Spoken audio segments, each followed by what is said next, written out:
Friends, welcome my channel. இன்றைக்கி நம்ம ஒரு வெண்கண்ணு கூடையோட மெஷர்மெண்ட் பார்ப்போம். இதுக்கு வந்து 2.5 கட்டு ஆச்சு. கோல்டன் கலர் ஒரு கட்டாக இருக்குது. சுற்று ஒயர் பூராமே கோல்டன் கலர் வச்சுருக்கோம். பிளாக் வந்து பேஸில் போட்டிருக்கோம். 32 ஒயர், 8.5 அடியில் 32 ஒயர் வெட்டியிருக்கோம். மேலே வந்து ஒரு ஸ்கேல் அளவு இருக்குது ஒயரம். கீழே பேஸ் வந்து 10 சென்டிமீட்டர் இருக்குது. இப்போ பேஸ் பூராமே பிளாக்கில் போட்டிருக்கேன். இந்த கூட நல்லா பெரிய சைஸாக மார்க்கெட் சைஸ்க்கு இருக்குது. நல்லா கைப்பிடி நல்லா பெருசாக உருட்டு கைப்பிடி தான் வச்சுருக்கேன். உள்ளு ஒயர் வந்து நான் 5 அடியில் இது வந்து ஏணிப்படி முடிச்சில் தான் போட்டிருக்கிறேன்.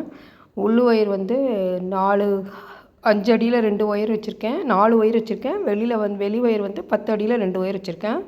நல்லா பெரிய கைப்பிடியாகவே இருக்குது. பிடிச்சிருந்தால் லைக் பண்ணுங்கள், ஷேர் பண்ணுங்கள், கமெண்ட் பண்ணுங்கள், சப்ஸ்கிரைப் பண்ணுங்கள். தேங்க்ஸ் ஃபார் வாட்சிங். சூப்பராக நல்லா பெரிய கூடையாகவே இருக்குது பாருங்கள். கோல்டன் கலரும் பிளாக்கும் போட்டிருக்கான். நீங்கள் எந்த கலர் வேணாலும் யூஸ் பண்ணிக்கலாம். மேலே பார்டர் மாதிரி பிளாக்கில் வச்சுருக்கேன்.